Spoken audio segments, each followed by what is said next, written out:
Good evening, everybody, and welcome to tonight's People of Interest segment with one of the great and world-renowned experts, really, I would say, parenting experts. We're so honored to have you with us, Mrs. Radcliffe. Let me begin with a few words about Sarah Chana. So Sarah Chana is a psychologist in private practice in Toronto, Canada, and she's also the author of an incredible book I would highly recommend, published by HarperCollins, called Raise Your Kids Without Raising Your Voice, an intriguing, very compelling title. And also The Fear Fix, as well as 7 other books on Jewish family life and emotional well-being, including her newest release, Better Behavior Now. So after this session, I highly encourage you to Google her, look up Sarah Chana's work, and purchase any books you feel are specifically pertinent to your family and your parenting skills. Without further ado, Sarah Chana. Thank you so much. All right, I actually have been hearing a lot from parents, and I've put together some of the most common questions that are happening right now as people are spending a lot of time locked down with their families. And some of these questions are about themselves, about their ability to handle the stress of it all. Some of these questions about their children, how to help them through it in different ways. Some about their marriages. And although I did write down a bunch of things, I see we have a chat box here, and I'm so open to answering your specific questions. If is it okay, Rabbi, if they write questions in as we're talking? And we By all means, yes. I'd love for this to be as interactive and relevant. That's the way I like it too. Okay, I like to speak to what your actual questions are. So you can be thinking about that and just write things down. Okay, like I think here, I'll just put, what are your questions? And there, now you can answer me, okay? So I'm going to start, I guess, with the overwhelm that some of us are feeling. We all have different situations. You know, some of us are spending all our time alone. Some of us are spending our time with too many people in a small space, or a bunch of different characters. I know some of us have children with special needs whose needs are not being met, who are wreaking havoc with the family and the sibling interactions and just exhausting the parents. So, you know, when I talk about this, it won't be to everybody. It'll be to some of you. Each thing I say will be to some of you. But the whole idea of coping, I'll tell you some of the thoughts I've had. I think it's impossible for, let's say, a parent to do everything that a parent might be called upon to do right now, like keep house, keep it clean, do a paid job, take care of the kids, you know, in a nice way, take care of the marriage in a beautiful way, take care of oneself in a good way, keep in touch with relatives and friends. The list goes on, and really it's not possible. Oh, and run school. I forgot, run school. It's really just not possible for a single human being to do all this. And so one of the most important stress management tools right now is to lower your bar. Okay, like don't think that you're not doing a good job. If you're just getting through each day, you're actually doing an amazing job right now. We would like to get through this time as peacefully as possible, but it's interesting because the time has been changing. Like we started off with, okay, this is going to be a 2-week lockdown, then we're going to go back to school, you know, joke that was. And now it's like, well, maybe it's going to be, I don't even want to say, like it's kind of so open-ended. And of course, different for different people in different parts of the world, what's going on and what city you're living in. But the uncertainty that is weighing on all of us, that is the lack of facts, the lack of knowledge, the lack of clear future and clear direction. This creates a background stress for the adults that is in itself rather overwhelming. So we're dealing with that. And I know that a lot of people who maybe had little currents of anxiety off and on during their lives are now having major currents of anxiety. People are not sleeping well. They're more irritable. as time goes on, the rosy glow of family life is starting to wear off on some people. So what you was kind of at first like, wow, I love spending time with my kids. I never spent so much time with the family. It's such an opportunity. Now has become, like, when is this going to end? And the anxiety piling up, and as the death toll, piles up, and we see that families are getting, injured from this in a very serious way, and there is real loss and there's real fear. The anxiety of people who never experienced anxiety before is rising, and those who have experienced anxiety before are in somewhat worse state than ever, in the sense of health anxiety is rising across the board, meaning people are hypervigilant about a little cough they might have in the morning that they've had in the morning every day of their lives. But right now, is that a deathly cough? What does it mean?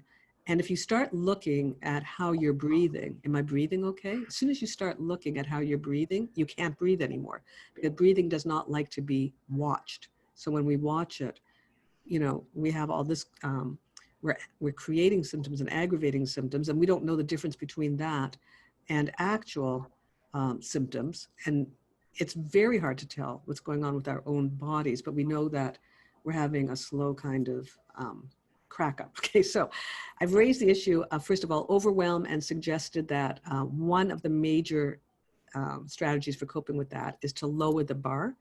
And the lowering the bar means if you have children at home who cannot handle online schooling, so some of you may have been doing online schooling your whole life and your kids are professionals at it, and some of you may have never done it, and your kids have different reactions to it depending on their age and stage of development. And you may have some children who cannot do it, period. They don't have the attention span for it. They're not at the right age for it. They're being asked to do things that are just way too boring or way too difficult, or you can't give them the support they need for it. What I'm saying to parents is take that off the agenda if you need to, in order not to be fighting with your child all the time. So if you have children who can do it and who are thriving with it, you encourage them and support them. If you're thriving with it and you're able to help all the people in your house, and some of you may have 2 school-age children, and some of you may have 8 school-age children, like some of you may be needing to help so many people that it's impossible, and so on. So if your situation is not possible, then it's not possible, and you're not failing. That's what I'd say. Like, you have to go like, that kid is going to play Lego all day or whatever he's going to do, and the others will do what they can do. So that's another coping strategy. So on the anxiety part of it, we may, it depends on how severely we're afflicted, but we may be able to help ourselves with at-home strategies, which I'm happy to share a bunch of them. I'm going to wait until I hear your questions first, but there are simple techniques that can lower our anxiety and help us sleep better that we can reach for ourselves right now. So if we have time, I'll definitely go over that. And just for some of us, that may not be enough, and we may need to pull ourselves together. We may need the support of professionals. I know that a lot of organizations are providing free counseling for this kind of stress and anxiety right now. Where I live, the government is saying anybody who wants free counseling can have it right now, which is amazing. So I don't know, what your situation is, but we should avail ourselves of whatever we need in order to sleep and not have racing heart, and not, lower our immunity by being overly stressed. So that, I'll just say that. Okay, what are the questions you have coming in right now? Right. So in essence, if I understood correctly, you basically are suggesting ways for us as parents to maintain higher levels of sanity and well-being. Yes.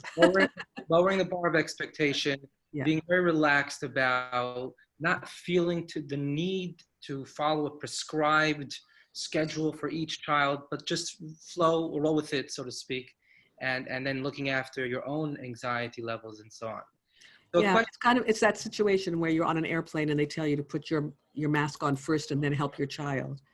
Take care of yourself first, and then you'll do better with your family. Yes. So if I'm reading between the lines, you're basically saying that the happiness in the home is more important than productivity per se. you know, the product, whatever loss in productivity we're going to have for these few months, I just don't believe it's going to affect us lifelong. Whereas the emotional unbalance is much more threatening.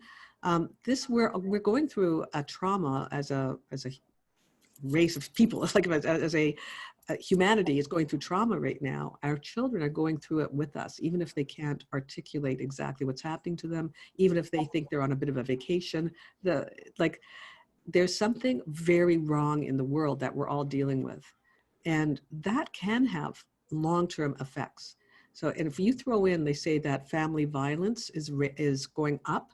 So this can be verbal violence, it can be physical violence, it can be just the stress in the home. Some people, of course, because of financial loss and stress at this time, are not coping at all well. People who never looked so closely at what was going on in the home, like let's say a spouse who was never really home all day, now has a lot to say about how things should happen in the home. This is creating a lot of marital stress. These things could be long lasting, you know. Whereas missing this term's math, you'll get caught up, okay? You never needed it to begin with, in my opinion. You know, like you can always learn, we can always learn those kinds of things, but our emotional health is very, very fragile and important to us. So we have a question from well, you know what? I'm not going to say the name just because I'm not sure. Yeah, It's no names. Yeah. private. Dear Sarah, dear Chabad, we are finding it difficult to find an approach with our spirited toddler to encourage good behavior, in parentheses, tidying up, etc. Our pleas are met with indifference. I appreciate, I relate. We don't want to punish, but equally don't want to let bad habits develop. Your advice would be hugely appreciated. Thank you. And Okay, so again, I think that touches on the short-term versus long-term. Let me give it right to you. Sorry. Yeah. Well, when it comes to parenting, it's always short-term and long-term. It's long-term through the short-term term. So it's how we handle all those normal dilemmas that make the long-term difference. So I'm going to say a few points and talk about not just your toddler, but about school-age children and teenagers with this issue of the mess they're making. Because you picture a household of people who take a cup of milk and then leave it on the table, play with their toys and leave it on the floor, do their papers and leave it all over the sofa. You know, the house becomes stressful to walk through, to live in. So we do need people, all the people in the house, both parents and all the children, to be cleaning up. And there is such a thing as cleanup trauma. I've actually dealt with many adults who, because of the way their parents tried to get them to clean up, actually hate everything to do with domesticity, you know, like with just taking care of themselves. And that's quite a handicapping condition for people who are supposed to make homes with large, lovely families. So we have to have the skill. And one thing is, a toddler is not really even in the category of somebody who should be really responsible for cleaning up. So what we do with toddlers is, you know how the nursery school teachers start singing a little ditty there about it's cleanup time, singing a little song and helping the children put away things. That's all we do with toddlers, okay? If they're not interested, we don't push it too much with the toddler, but if they manage to get one toy in the box, then it's like a lot of applause and wow, you cleaned up, what a great tidy upper you are, you know, a high five, a big hug. That's what we're doing with toddlers. And then as we move up to the school-age child, we have different kinds of school-age children, okay? So some of these people have disorganized brains. And they may stay disorganized their whole life. So we may be living with a whole crew of people who have kind of the ADHD disorganized trait in their brain. And it's actually hard for them to remember to put things away. Other people, they don't have that challenge. Somebody else is always cleaning up after them. So they don't feel the need to, you know. If you want to teach, you have to know your customer, as the Torah view, teach according to the child's way. So those two kinds of personalities require slightly different interventions. You have to have patience for people whose brains find it very challenging. Nonetheless, the technique is similar to the toddler technique in the sense that we're going to encourage the behavior and get very excited about when the behavior is done. Now, as with the older kids, we can be stronger. So if we say, okay, when you're finished your schoolwork, you have to take those papers away from here and put them in your drawer. Or when you're finished with this bucket of toys, you have to pick, put it all where it belongs in the cupboard. And we'll say that once. We have to be very careful not to arouse anger in ourselves by asking 10 times. Because when you ask 10 times, when even we ask 3 times, you're going to start feeling irritated. Your voice is going to go up, your face is going to go down. It's going to become unpleasant. That's why in my book, Raise Your Kids Without Raising Your Voice, I discuss the 2 times rule, which is you're only really allowed to ask twice. And if you did ask twice, on that second time, if you need to, you can put in a consequence. But the whole time you're realizing this is an issue, but it's not a life-threatening emergency. And therefore, I don't need to be screaming about it. I don't need a lot of drama about it. This is just like, we need to put the toys where they belong. And most issues in parenting are not life-threatening. The ones where the kids are playing outside in traffic, go ahead and scream, okay? Because that is life-threatening. But when they're in the house and their cup is on the counter, that's not the time when you need a flow of adrenaline and fight and flight chemistry running through your body. And if you do have it, it shuts down the cortex, which causes you not to be able to see what you're doing, hear what you're saying, recognize how you're looking, or recognize the trauma you're causing with your anger and irritability here. So we need to be able to think. The child doesn't know how to clean up. The target behavior, as I would call it in my book, Better Behavior Now, is get the child to put away things after he uses them. And we may need some practice sessions. I have actually written a very clear protocol for how to get your child to do what you want him or her to do in that little tiny book, Better Behavior Now. It's small, but really powerful. You don't need, even in that with the strategy there, we don't need to threaten. We don't need negative consequences. We need teaching, and we need to have a plan.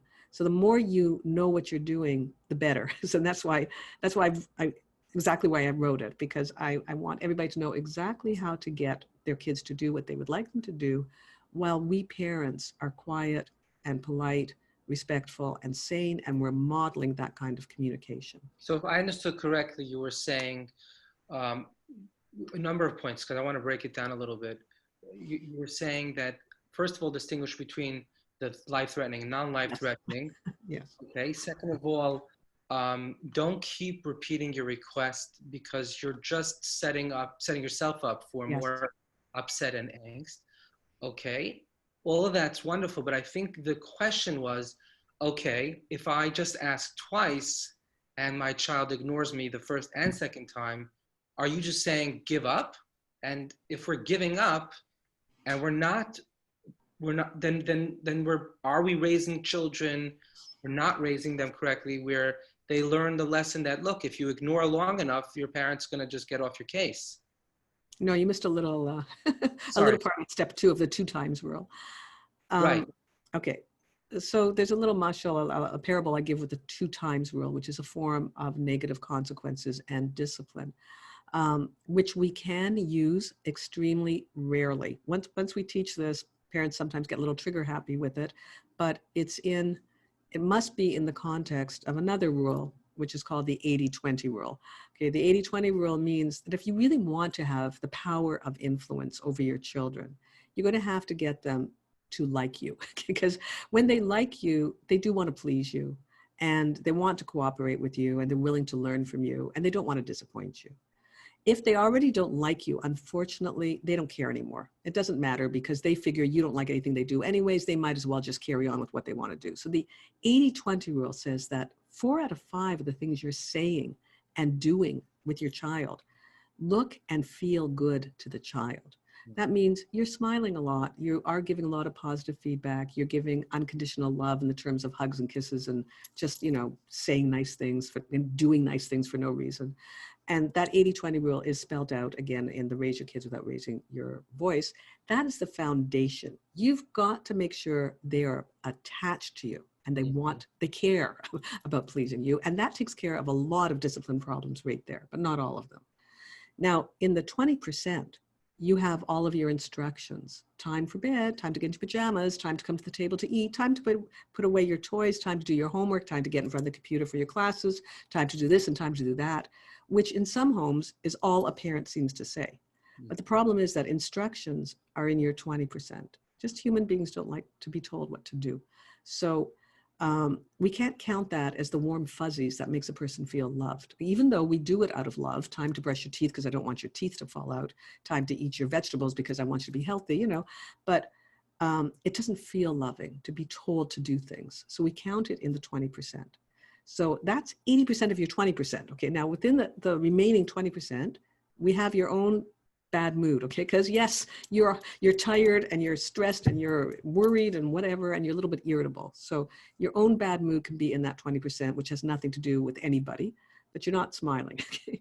And the other thing that's in that 20% is any complaint, correction, criticism, all right? Now you notice we're getting small here for how much we can get away with and still have this really nice relationship. Just by the way, that's the 90-10 rule for parents and teenagers, because teenagers have less tolerance for being told what to do.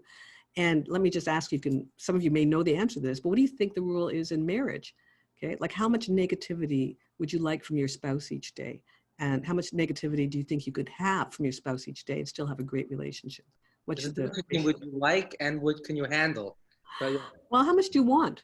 Right. I mean, how I much do think you no want? one wants any, but how Yeah, much? we want the 100-0 rule, okay? Like, I don't want you telling me what to do, and I don't want you criticizing what I am doing. I don't want you showing anger and displeasure at me. I want you just to be nice, right? That's what we really want. But we give the 95-5 rule for marriage. And for those of you who are old enough to have like in-law children, it is the 105 - 5 rule, okay? It's like, now, within that 20%, somewhere in there is space for the 2 times rule, which is where we would put in discipline.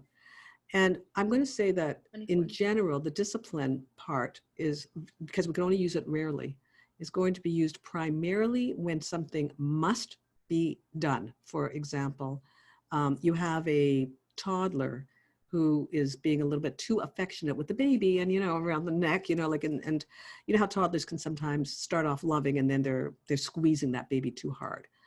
And you don't want that toddler, well, I won't say toddler, I'm going to say make it a 4 or 5-year-old, a kid who's actually at the age of education. It's too rough with the baby, or is disrupting, you know, the dinner table in such a way that nobody can have a peaceful meal. Like the behavior must end now. If it's that kind of behavior, we'll use the 2 times rule, discipline, to end the behavior, but we have to be very, very, very clear here. That will never prevent the child from doing it again in the future.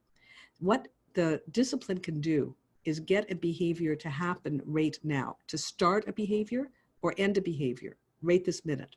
But if you want to teach the child how to change his behavior, you need my other book, okay, the Better Behavior Now book, which tells you how to teach a new behavior. Now, I'll give you a full scenario here.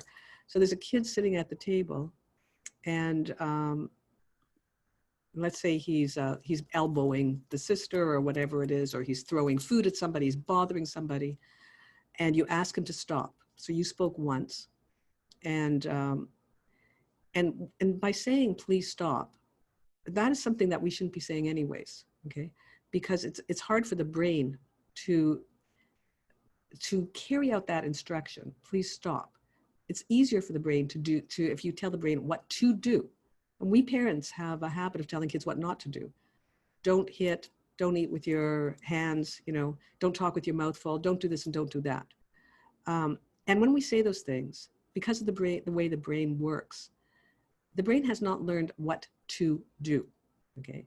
And probably won't stop anyways. But let's say because he's hurting the sister, you tell him, we'll even make it better. We'll tell him, please put your hands down and just eat your meal. That would be a better instruction, okay? So, but he doesn't, and you spoke once.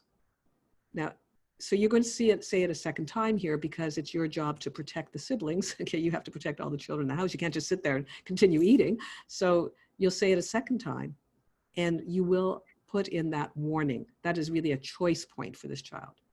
So you might say something like, you need to put your hands down and start eating, or you'll just have to leave the table and go to your room.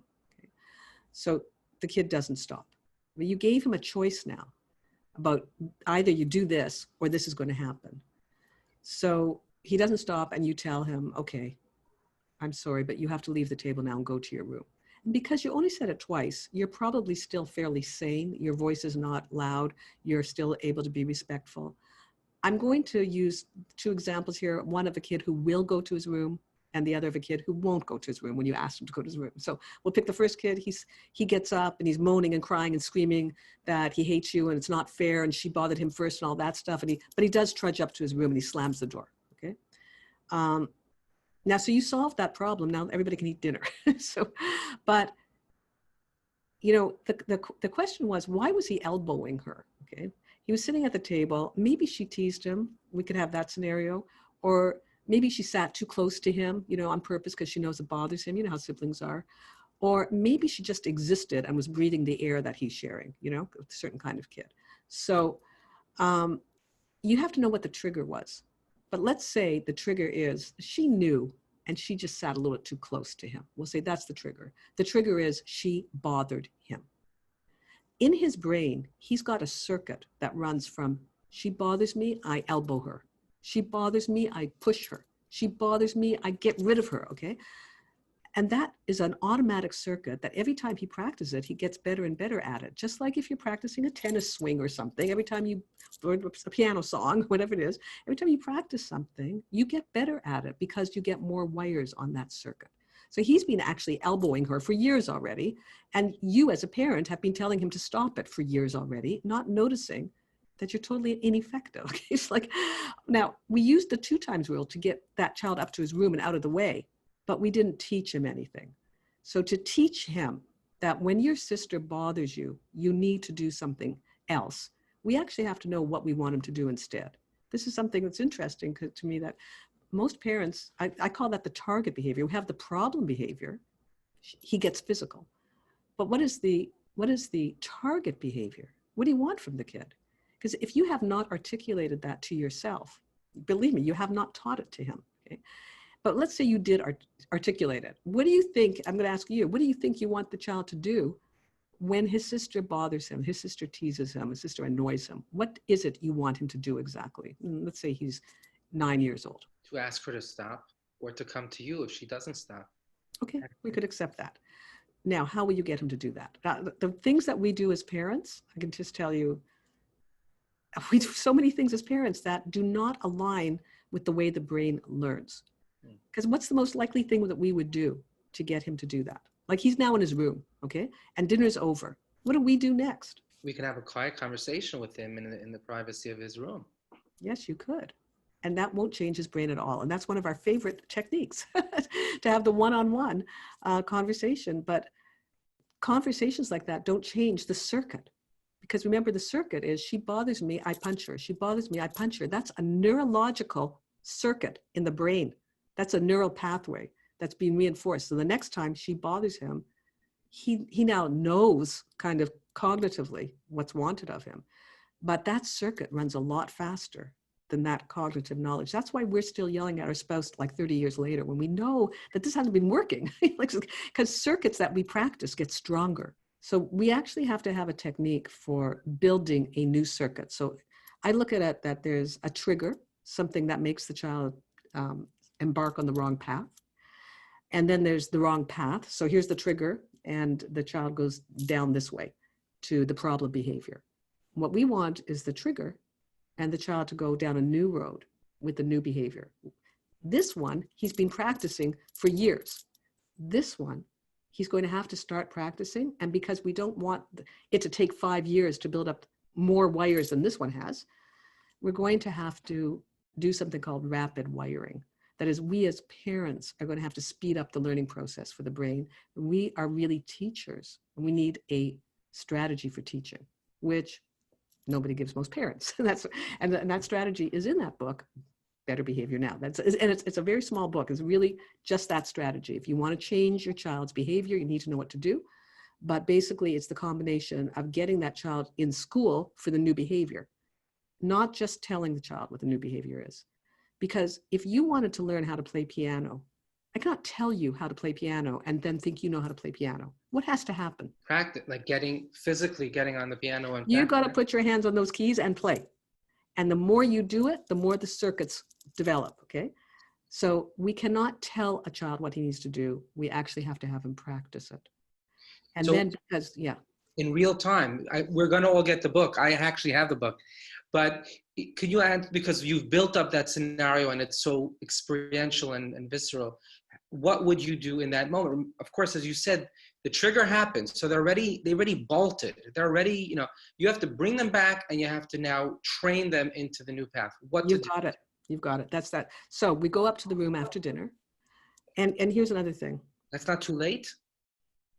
No, because why would it be too late? You can't, if the child's upset, it's not a teaching moment anyways, okay? If you're upset or the child's upset, you got to wait till everybody's like back to their sane place, because that's the time when the cognitive abilities are available, okay? So otherwise you got the fight or flight stuff and you can't learn. Oh, so you're saying you stop the child, the two-time rule, he hasn't listened, but he's good enough to go upstairs. Now what? When do you go speak to him? This kid went upstairs. I just want to put a bracket because we probably don't have time for all this. But if the kid didn't go upstairs, there's something to do to teach him to go upstairs. Okay. So if we do have time, we'll talk about that. But if right now, this kid went upstairs. Okay. So it's after dinner and we go upstairs. Now, we want to be very careful about the sequence of events, because I just want to say, I'm going to just leave him alone for a second. And there's an example in the book of a kid who does eat with his hands when he should be using cutlery. And every time he eats with his hands, the parents look at him and say, "Sweetie, please use your fork."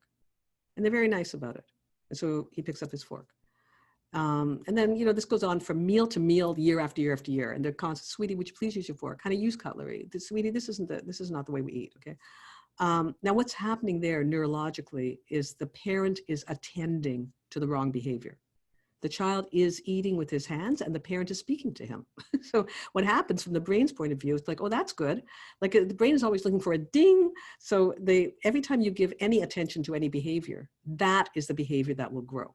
Sometimes we have to give attention to the wrong behavior in order to do what's called a redirection. A redirection is to get the kid to do the right behavior. But another example in the book is the teenager who leaves her cup on the counter and the mother says, "Would you please put that in the sink?" Even if the mother says it nicely, "Honey, please put that in the sink. I don't want to have to do it after you." Right? And the kid goes and does it. The mother now turns her back and continues doing whatever the mother was doing. So the behavior that got wired was leaving the cup on the table or eating with your hands. And if you would only go upstairs to talk to the child and have a heart-to-heart about what he's doing wrong, the behavior that we're talking about is the problem behavior. If you leave it at that, that is the behavior that you're wiring in, okay? So what the mother needs to do is, as the kid is moving with the cup and putting it in the sink, the mother needs to keep talking so she can add wires to the new circuit. Thank you, darling. That is so helpful of you. High five. I'd love when you just tidy up like that, okay? Eye contact, face contact to the target behavior. So if the kid's eating with his hands and the parent says, "Please use your fork," what needs to happen next? Well, when the kid picks up their fork, you need to say, "Brilliant." Yes. That's exactly what I want to do. That looks Exactly. so much better. Yes, exactly. So that's right. You must keep talking because you need to attend to the new circuit. Okay. So the kid has now picked up his fork. Ah, beautiful. We named the target behavior. You picked up your fork. Okay. And you're eating with a fork now. And then we add a few other steps. You're quite the little gentleman. You have great manners. Again, with the high five, or, "You know what? I think you deserve a bit of dessert for that." You'll read more about the details and why, but that is the general strategy. So now you know a fair amount of information. We went to get the child upstairs. Okay. And we knocked on his door. We want to keep this part really short. We probably told him 20 million times, if he's 9 years old, what to do when his sister bothers him. But we'll go upstairs and we'll mention it really briefly. We'll say, "Sweetie, you know what to do when she bothers you. We've talked about it, right? You tell her to stop, or you ask us for help." And he says, I know, but she bothers me," and whatever it is. By this time, he's calmed down. And that does not end there. And you say, "I know, sweetie, but I think you've got a little brain habit in place there. So we're going to have a practice session and we're going to practice what needs to happen." Okay. So I'm going to be her. Okay. Well, I'll tell you what, you be her first. I'd like to make it funny for the kids, because when you add humor to the learning thing, as some of you who are Rebbeim know, or teachers, like the lesson goes down much better. So the brain likes funny things. So, you be her and I'll be me. and I'll be you rather, and I'll show you how it looks. Okay. So come bother me. And then he'll come up to you and he'll start poking you or teasing you or bothering you. And you might give him one round. If I'll show you what the wrong thing is to do, like, push it. No, okay, now I'm going to show you what the right thing is to do. Okay. It's like, and then you'll do whatever you want him to do, exactly what you want him to do. So you'll tell him, you're like, you stop that. Okay. And he's only 9. So when you give a technique to a child, it has to be a child-sized technique. Sometimes when kids are rude to their parents, like you tell a child no, and the kid says, "I hate you. Nothing ever goes right for me in this house," whatever, and starts verbally abusing and whatever. And you ask the parent, well, what would you like the child to say instead of that? What's the target behavior? And very often parents go, well, I'd like the child to say, "I'm very disappointed." It's just like the kid is 8, and no 18-year-old and probably no 38-year-old would say, "I'm very disappointed." You have to make it real. Okay. So in terms of what the target behavior would be for a 7-year-old, a 14-year-old, it has to be that size, normal for that age, just not verbally abusive. So with this kid, we're going to now tell him, okay, now you be you and I'll be her. And you practice what I showed you, okay? And we'll go for 3 or 4 rounds. And we must lay down that first wire because that's the wire we're going to build on. But if the child has never played the song even once, we cannot build on those wires in the brain. So the child must practice, and then we're going to help with the rapid wiring and get the child, we're going to use our techniques to heap on more wires. And then when we catch the child in real time at the next meal, elbowing her, we'll remind him. And that's going to be our redirection, which will cost us a few wires on the problem behavior. And we're going to redirect him to do the new behavior that he has practiced. And then we're going to add wires to that circuit. So it is a bit of a technology, but it's very quiet and low stress on the parent's part. So I do advise you to become familiar with it. That's really practical. So you talked about the trigger, you talked about redirection, you talked about emphasizing the good, and adding those positive wires in real time, if possible. Yes. If the child had to go to their room, having a conversation with them, but not just repeating the point, but actually role-playing it, and that's how you build new wires to then refer back to in real time. The thing to keep in mind here, it's just at one point, the going to the room part is not part of the educational strategy. It is a disciplinary move to stop the trouble at the table. But punishment cannot teach the new behavior. Teaching teaches the new behavior. So you must always ask yourself, how am I going to get the kid to do the behavior I want him to do? And then you must find yourself teaching, okay? If you want to change anything in your house. I think something that many parents struggle with is when their children fight with one another and are cruel to one another. And obviously, like you were saying in great detail, you can try to stop it in real time, but there's an underlying value system or character issue that you're trying to build up. What would you suggest are practical tips to engender, really to nurture within the children kindness, especially towards each other? Because I can speak for myself, that's what really does me in. I have, when they're being hurtful to one another and intentionally so, what are some practical tips, if you can share? We have actually looked at a sibling interaction, right? So I'm going to just spring off from that one very briefly so we can take other questions, because this one here, I'm going to tell you my philosophy is that repeated behavior becomes emotion and character. So repeated behavior, if you are constantly sharing your toys and your candies with your siblings, then you're nice to them, you're generous, you're kind. But if you're constantly insulting them and pushing them and holding things back from them, then you're mean and insensitive and unkind. So character is the result of what you keep doing, basically. Okay, so if you're using the protocol that we just talked about, you would ask yourself, well, what is the problem behavior here? When they're playing, what's going wrong? So a child is calling another one names. And you might interpret that as the child's being mean to the other one, but it is mean. If you keep calling somebody names, you're not very nice. You're unkind. You're maybe even cruel. So what is the target behavior? The target behavior is to speak respectfully to everybody in this house at all times. And that is going to be a behavior that you teach. And then when you see that your kids are all speaking respectfully to each other at all times, then your kids are at least respectful. And if they're, if they're punching each other, then they're violent. If they keep hitting each other, then they're aggressive and they're violent. But if you stop that behavior and taught them how to solve their problems, then they have self-control and they're responsible and they get along with each other. Whatever it is, those words that describe character are the result of the behaviors. So I would just tell you, focus in on the behavior that's going wrong and teach the other behavior, and the character will take care of itself, if that makes any sense to you. You're looking confused. No, because if you're controlling or you're teaching the behavior, that helps when they're in control. That's not necessarily okay. You're saying it will turn into character by definition. That's your philosophy. What do you want to give me the example you're thinking of, and I'll just refine what I'm saying. Like, show me, because I do want to answer your question. Children in a bad space or sometimes they could just say cruel things, or they find each other's weak spots or buttons, and they get into the habit of pressing them because they know they have that particular power. And they can and they practice behaving in a way that we call not nice, not sensitive and not kind. So we want them not to practice that behavior. We want them to practice another set of behaviors that are nice, kind, and whatever. If they're not, like, are we talking about, emotions being buried if we get them to be nice? It's kind of a case of what we do, we become. Okay, so it even affects us that way. If we smile, it's interesting, but the brain releases happy chemistry and we become happier. We lead our brain in the direction that we choose to go. So we become who we are doing and who we are saying. That's who we become. So your children, similarly, if they are allowed to perpetuate unkind behaviors and unpleasant behaviors, they become unkind and unpleasant people. But we're not going to allow them to perpetuate those behaviors. We're going to help intervene with them.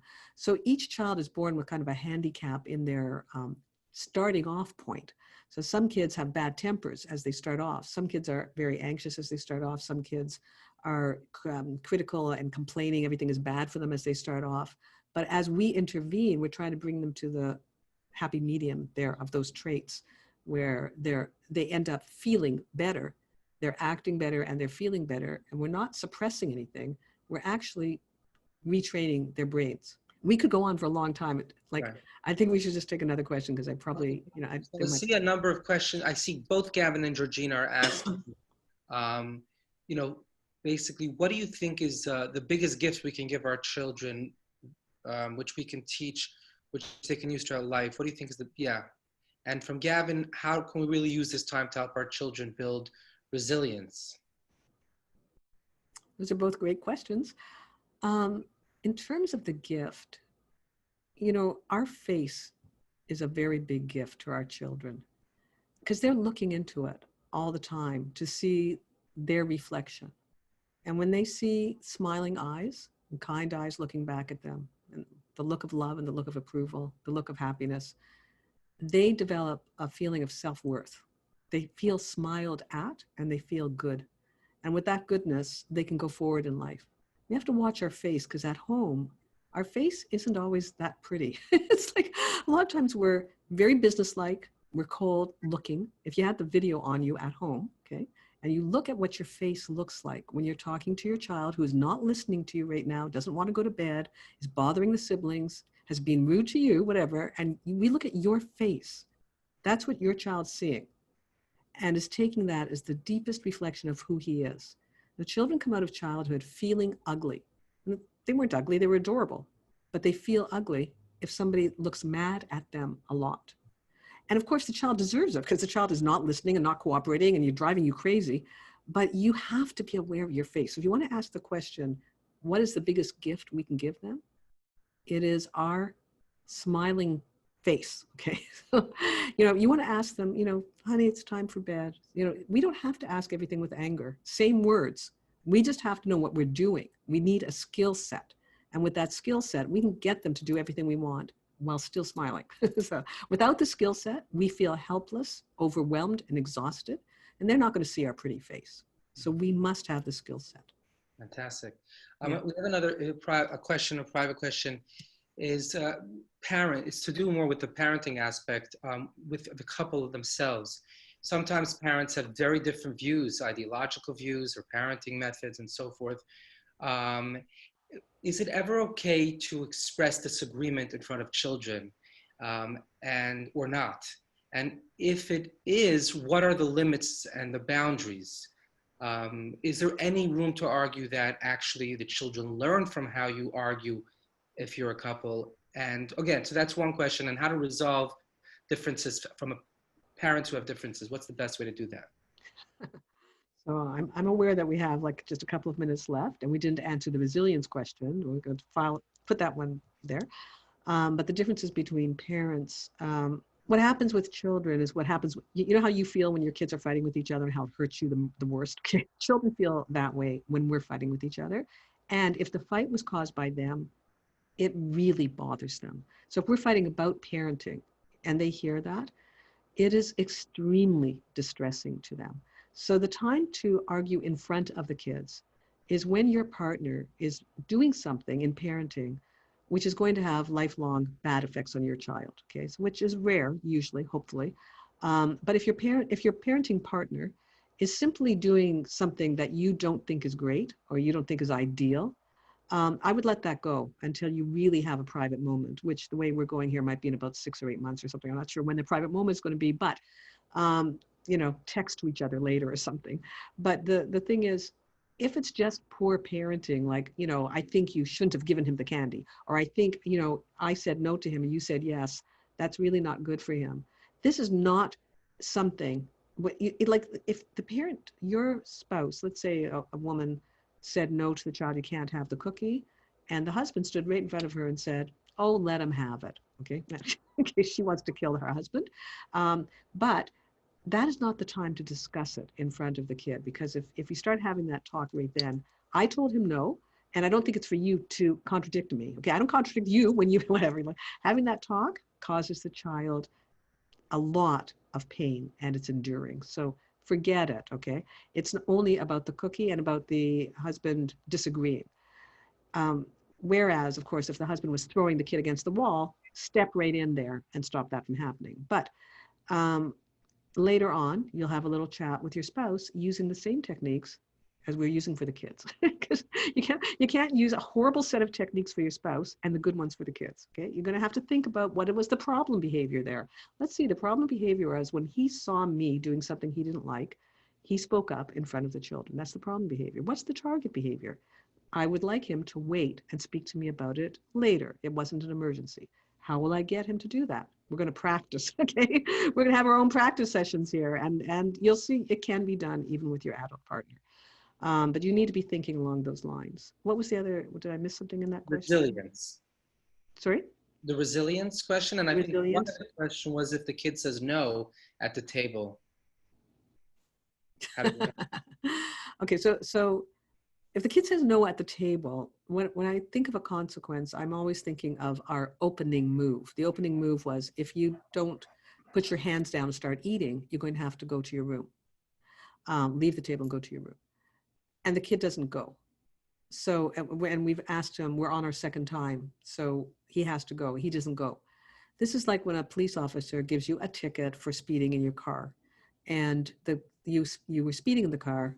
There's 3 ways that you can get yourself something much worse than a ticket, like a jail level consequence. We say, like, first of all, if he hands you the ticket and drives off and you wave bye-bye and tear off the ticket and throw it out in the garbage, and you don't pay the ticket, the price of the ticket goes up, and eventually you can go to jail for not paying your ticket. So I just go like ticket and jail.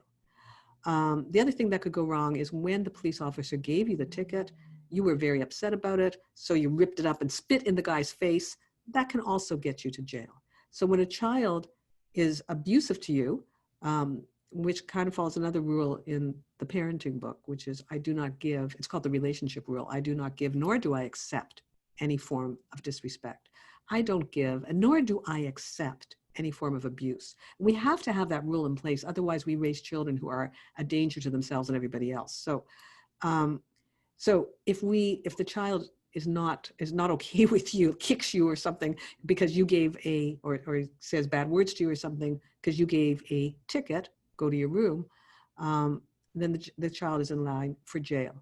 And the third way we can go to jail is if instead of speeding too quickly, and that's why we're getting a ticket, we were actually speeding down the road with a stolen vehicle and a murdered kidnapped victim in the trunk.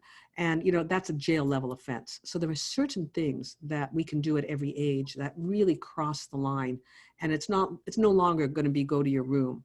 It's going to be a jail level consequence. We have really a two-tiered system. And what we want to do is teach children to pay their tickets. So in a well-balanced home, when you say go to your room, the kid actually gets up from the table and marches himself off unhappily to his room. And that means he's a civilized citizen of your house. He pays his tickets. But if he doesn't, we have to stop right there and teach him how to pay his tickets by instituting the jail level consequence, details of which are in the book, okay? By the way, I've done, very expanded versions of these in 2 courses that I did for Jewish workshops. And one is called Conscious Parenting, and the other one is called Dynamic Discipline. Those 2 are webinar courses like 10 or 12 weeks long that go into every point I've made in quite a lot of detail. And you can find those courses on my website, which is dailyparentingpost.com. And anybody who's not getting my daily parenting posts, those are for like Sunday, Monday, Wednesday, Thursday. Actually, this is Tuesday now because of the Corona thing. Anyways, several days a week to your email, little strategies and tips for there as well. So if you haven't got that, everybody should sign up for that as well. But if you go to dailyparentingpost.com, go to the shopping page, you'll see all the resources I put out there so that everybody can learn these things and do them. Do we have time for one more question? Or what's the question? The question is incentives, because we talked about punishment. Incentives. Do you have a very quick and hard, fast rule about where to draw the line on incentives? What screen time? Do you use money, or what type of stuff is this? At what point is incentive itself part of teaching a bad behavior or bad habit? If that makes sense. If you're incentivizing if you're giving an incentive to a bad behavior, then it's rewarding it. But where I use incentives is after the target behavior has been performed. So because the way I look at it is that there's 3 levels of wiring that we can do. The first level, where we name the target behavior. So let's say the child put away all his toys or something. Or we'll have the child behaving nice at the table. I don't know, whatever the child did. We say to the child, we'll do it with the toys, okay? Oh, you cleaned up the whole room, okay? Like, let's say we asked the child to clean up, and the child did it, okay? So we name the target behavior, and in naming those the behaviors, that adds 50 wires to his circuit, okay? And then we label him. You're a super duper tidy upper, or that was so helpful, or that was so thoughtful or considerate, whatever label, that adds 100. I explain why in the book. But then if you say, you know what, because you did that, we're having extra stories tonight, or we're having game night tonight, or we're having extra time on the computer, whatever reward there you want to put, that reward to the brain is 1,000 extra wires. So we use incentives, you're calling them, but I call them rewarding the brain, because the way the brain learns is all the bells and whistles go off. So wow, it's like when your boss gives you a bonus because you wrote some beautiful thing up. He says, you know what, this is magnificent. Your talent is beyond, like this, you know what, you got a raise, $1,000 extra for you, go ding, ding, ding. And we do it again, okay? So this is how we want to use the way the brain learns and build our rewards into that. Thank you very, very, very much. Listen, I think I speak for everyone here that was a very beautiful intro to some of the more elaborate and comprehensive programs and tips that you have put forth through your books and the website. And there's an Instagram page Rabbi Benzi put up online. And so I think I speak for everybody in thanking you so much for joining us tonight. And we want to bless you with continued success and insight to be able to benefit so many